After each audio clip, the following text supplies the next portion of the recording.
Bismillahirrahmanirrahim. Assalamualaikum warahmatullahi wabarakatuh. Innal hamdalillah nahmaduhu wa nasta'inuhu wa nastaghfiruh wa na'udzu billahi min shururi anfusina wa min sayyiati a'malina. May yahdihillahu fala mudilla lahu wa may yudlil fala hadiya lahu. Asyhadu an la ilaha illallah wahdahu la syarika lah wa asyhadu anna Muhammadan abduhu wa rasuluh la nabiyya wa la rasula ba'dah. Allahumma salli wa sallim wa barik ala asyrafil anbiya'i wal mursalin wa ala alihi wa sahbihi wa man tabi'ahum bi ihsanin ila yaumiddin, amma ba'd. Jemaah muslim rahimana wa rahimakumullah, di kesempatan yang mulia ini, di pagi yang cerah ini, mari kita bersama-sama belajar tentang bab-bab Islam yang kita akan mulai dengan pembahasan bersama kita di hadis Arba'in Nawawi, yang kita buka dengan pembahasan hadis yang pertama. Di dalam hadis yang pertama, Imam An-Nawawi rahimahullah mencantumkan sebuah hadis riwayat Muslim dan juga Bukhari, atau yang sering kita sebut dengan muttafaqun alaih, yang hadis tersebut redaksinya berasal dari Khalifatullah Amirul Mukminin Abi Hafsin Umar bin Khattab, yang mungkin sangat masyhur bagi kita, sering kita mendengar redaksi dari hadis ini karena memang sangat populer. Redaksi hadisnya seperti ini: An Amirul Mukminin Abi Hafsin Umar bin Khattab radhiyallahu anhu.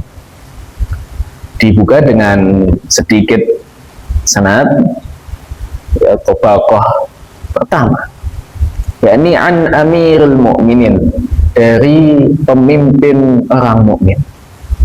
Siapa itu? Yakni Abi Hafsin, ayahnya Hafiz, yakni Umar bin Khattab. Umar bin Khattab radhiyallahu anhu, semoga Allah meridainya.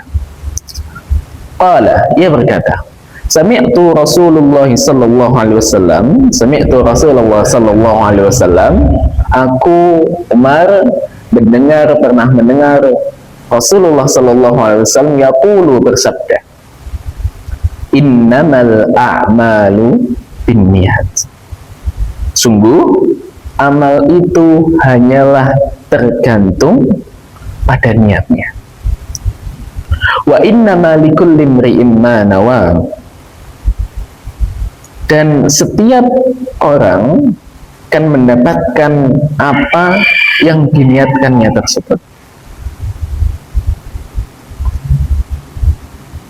Faman kanat hijratuhu ilallahi wa rasulih, maka barang siapa yang berniat untuk hijrah ilallahi wa rasulih, kepada Allah dan Rasulnya, fa hijratuhu ila Allahi wa rasulih, maka hijrahnya tentu kepada Allah dan Rasulnya.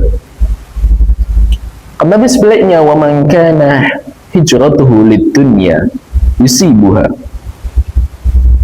dan barang siapa yang berniat hijrah karena dunia, yusibuha, yang akan diraihnya, ataupun awim ra'atin yang kihuha, atau wanita yang ingin dia nikahi, fahijratuhu ila ma hajar ilaih, maka hijrahnya kepada apa yang diniatkan tersebut. Hadis diriwayatkan oleh dua imam ahli hadis, yakni Imam Abu Abdullah Muhammad bin Ismail bin Ibrahim bin Al-Mughirah bin Berzibah Al-Bukhari, atau yang sering kita sebut dengan Imam Al-Bukhari saja, dan Abu Al-Husain Muslim bin Al-Hajjaj bin Muslim Al-Qushairi An-Naisaburi, atau sering kita sebut dengan Imam Muslim, atau sering kita singkat dengan hadis riwayat muttafaqun alaih. Nah, telah muttafaq, telah disepakati, karena Imam Bukhari dan Imam Muslim merupakan imam yang paling masyhur, di mana hadis-hadis beliau dinilai sahih, dan muttafaq. Dalam sahih keduanya yang merupakan kitab yang paling sahih. Nah, kandungan dalam hadis tersebut dapat kita pahami bersama bahwa innamal a'malu binniyat.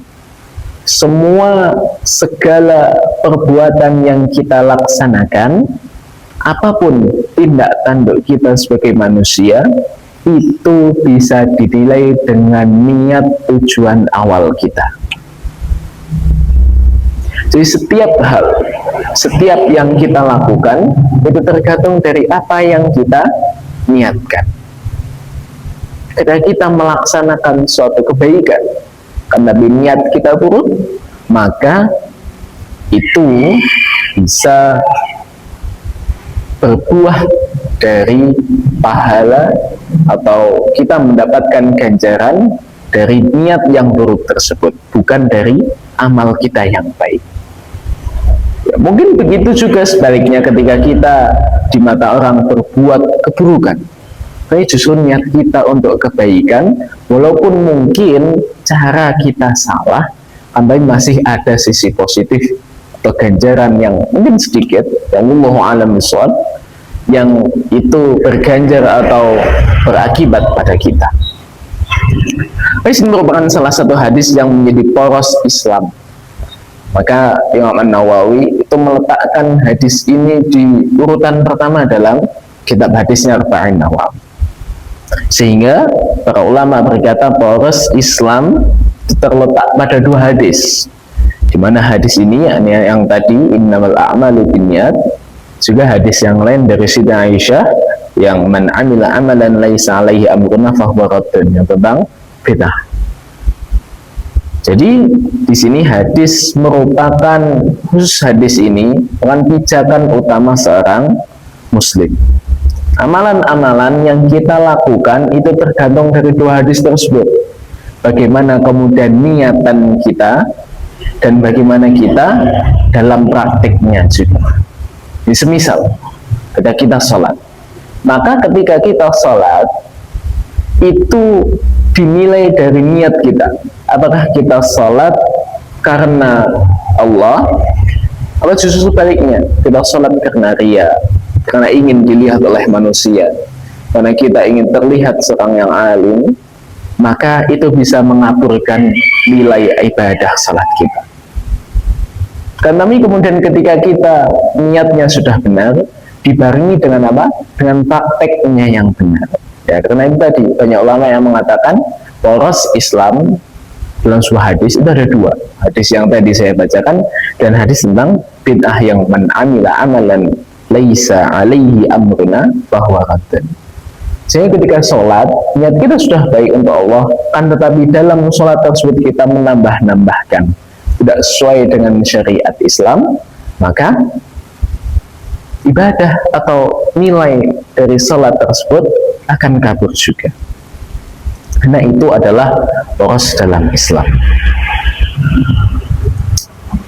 Kemudian yang menjadi pertanyaan adalah mengapa niat menjadi sebuah hal yang begitu penting.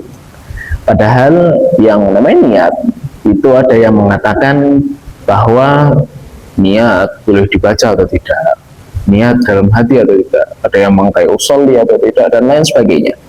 Itu merupakan sebuah perdebatan yang sangat klasik, yang dimana di era sekarang saat ini itu sudah tidak layak atau sudah tidak, karena ketika ada yang memperdebatkan hal tersebut itu sangat kolot sekali.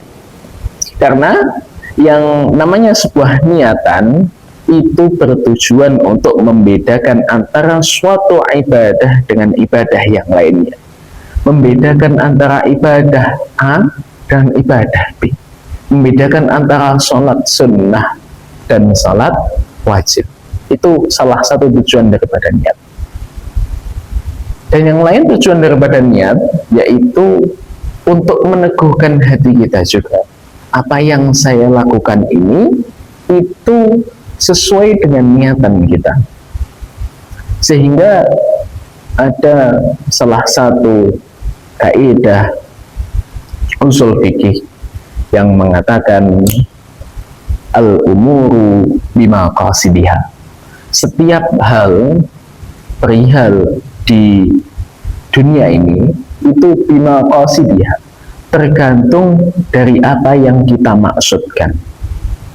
Sehingga ketika kita melaksanakan suatu hal, kemudian kita niatkan hal tersebut untuk ini, untuk A, maka suatu hal tersebut akan bernilai A. Tidak mungkin kemudian ketika melaksanakan suatu hal, kita niatkan A, maka nanti output yang keluar adalah B. Itu tidak mungkin. Bisa saja, tetapi presentasi dari hal tersebut itu sangat kecil. Maka oleh karena itu niat begitu penting. Adapun permasalahan yang sempat kita singgung tadi, niat apakah harus diucapkan atau tidak, apakah harus keluar dari lisan atau hanya cukup dengan hati saja, maka itu kita sudahi saja. Maknanya boleh kemudian kita niat dalam hati, niatkan, ya Allah, sholat untukmu, kemudian kita langsung takbiratul ihram, itu tidak apa-apa. Tapi kemudian ketika kita ingin lebih mantap dan kita mengatakan usolli fardhu subhi raka'ataini dan seterusnya, maka itu juga tidak mengapa. Karena yang lafal niat tersebut itu adalah inovasi-inovasi atau ijma' dari ulama-ulama terdahulu. Nah, kemudian ketika kita meniatkan hal tersebut, suatu hal itu sangat berpengaruh luar biasa.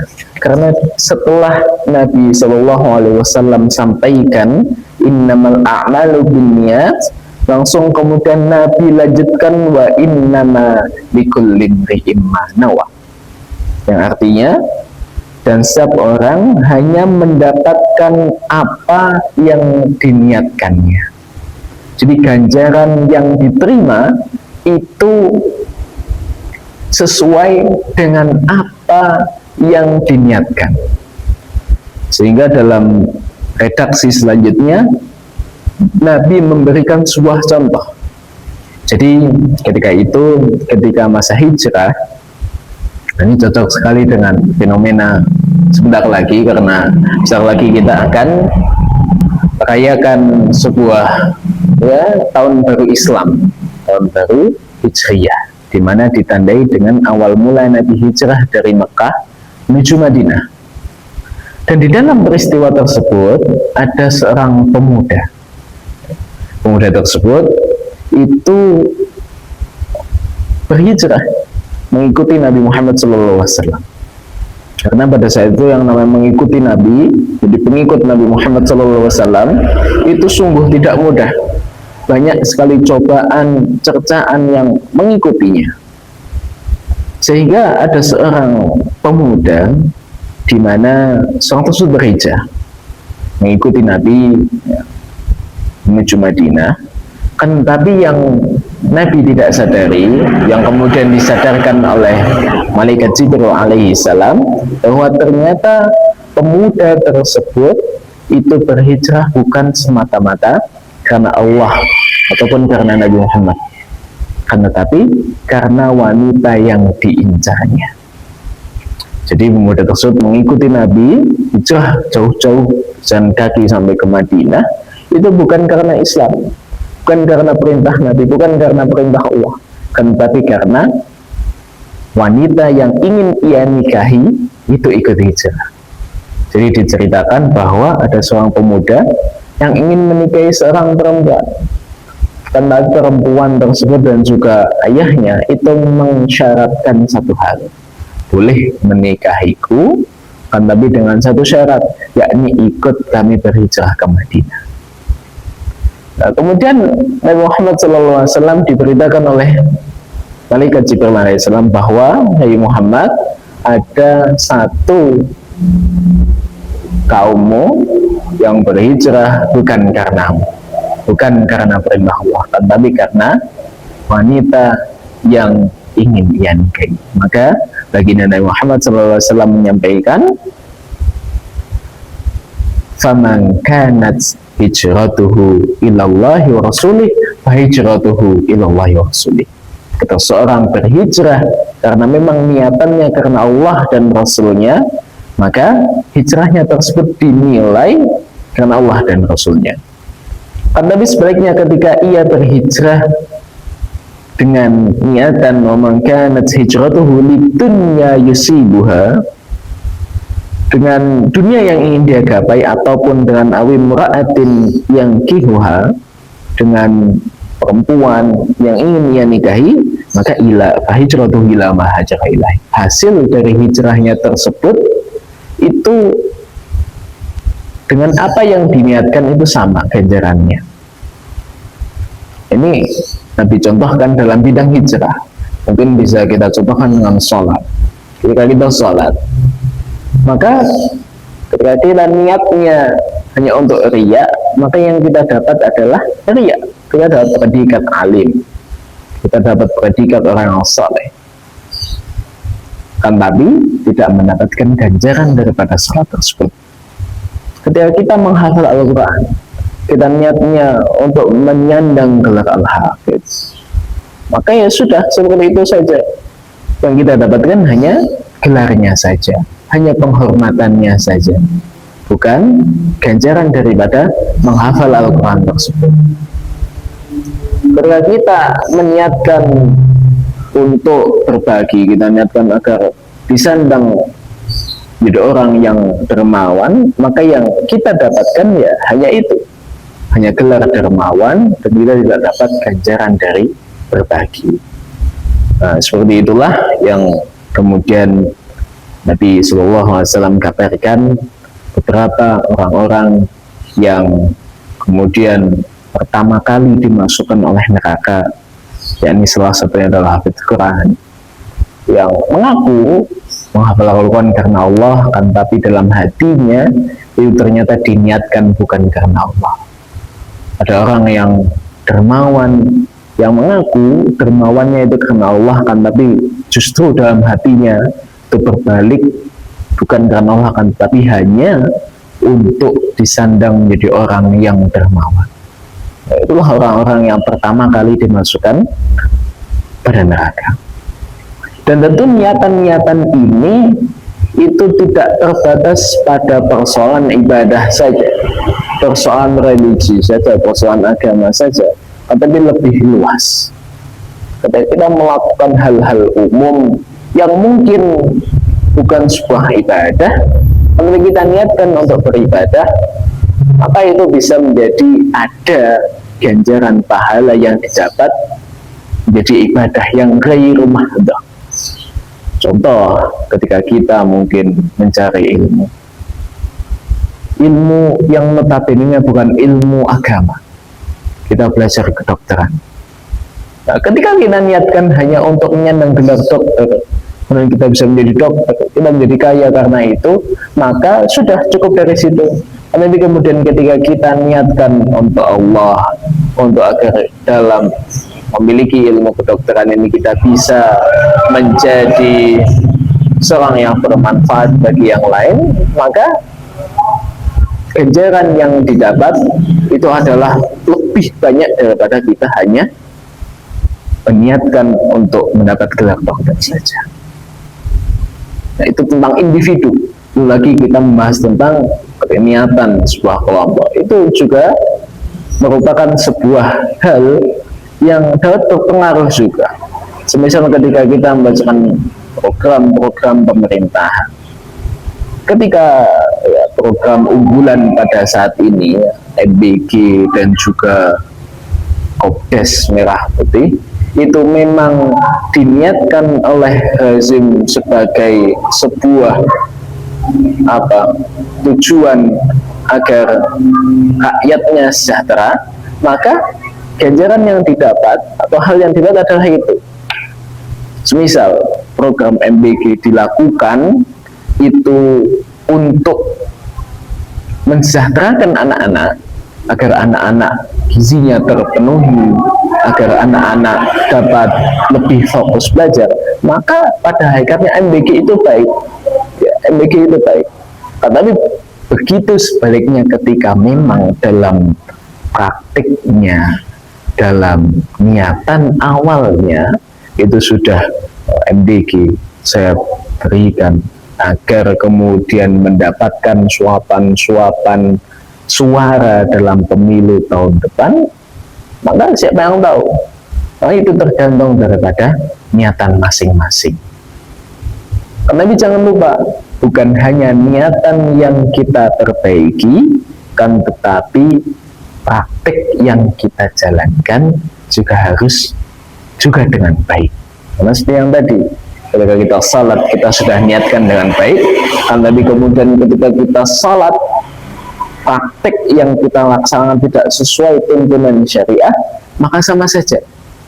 Sehingga seperti program-program unggulan pemerintah tersebut, tidak memang niatnya baik untuk mencerdaskan anak-anak, untuk mendapatkan anak yang bergizi yang baik, maka dibarengi dengan praktek yang baik juga, dibarengi dengan praktek-praktek yang baik, praktek kerja yang baik, tidak adanya korupsi dan lain sebagainya, sehingga betul-betul yang dianggarkan sekian, yang diterima anak-anak sekian. Jadi tidak hanya sekedar niat kita yang baik, akan tapi juga usaha yang kita laksanakan juga baik. Kemudian ada pun anjuran untuk ikhlas kepada Allah yang dapat kita gali dari sabda Nabi innamal a'malu binniyat. Itu karena Nabi mengelompokkan manusia itu menjadi dua kelompok. Yang pertama adalah orang yang menginginkan wajah Allah dan negeri akhirat dengan amalannya. Jadi orang-orang yang beramal soleh, tapi kemenangan Nabi kemudian secara benar meniatkan diri agar mendapatkan jalan dari Allah Subhanahu wa Ta'ala, itu tidak mengapa. Tapi yang kedua, sebaliknya, kelompok yang dianjurkan untuk ikhlas kepada Allah, yakni ikhlas harus dipertahankan dan harus dianjurkan karena ia adalah inti yang paling utama. Karena dalam sebuah ilmu tasawuf ada seorang sufi yang mengatakan bahwa akan kupadamkan api neraka dan akan kubakar hangus surga, agar orang-orang yang beribadah itu bukan mengharap surga, tapi mengharap cinta dari Sang Pencipta. Itu hakikat tertinggi daripada ikhlas itu tadi. Oke lah, kita sebagai pemula, sebagai seorang awam itu beribadah masih menginginkan surga, masih menginginkan ganjaran. Tapi justru itu bukan utama atau bukan sebuah achievement yang sangat tinggi ketika kita beribadah. Justru yang sangat tinggi, yang sangat unggul derajatnya ketika kita beribadah, ketika kita niatkan ibadah tersebut, kita tidak meminta ganjaran apapun, kita tidak meminta surga, kita tidak meminta dihindarkan dari api neraka, karena pure kita beribadah itu hanya untuk Allah Subhanahu wa Ta'ala. Karena itu innamal a'malu binniyat.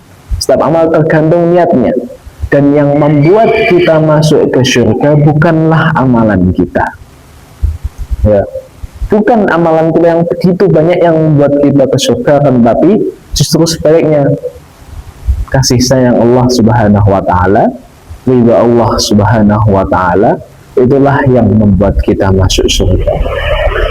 Karena setiap Al-Quran Allah jelaskan bagaimana nikmatnya surga, pasti Allah lanjutkan dengan radhiyallahu anhum wa radu an. Allah meridai mereka dan mereka meridai Allah Subhanahu wa Ta'ala. Bahkan ada sebuah kisah masyhur seorang imam besar yang bernama Hasan al-Basri, ketika beliau sangat banyak sekali beribadah, gemar sekali beribadah, tapi justru yang membuat ia masuk ke surga adalah karena pada suatu waktu ia membiarkan seekor nyamuk meminum setetes tintanya.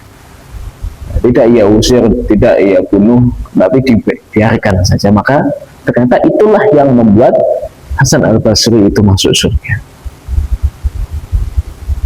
Jemaah rahimani wa rahimakumullah,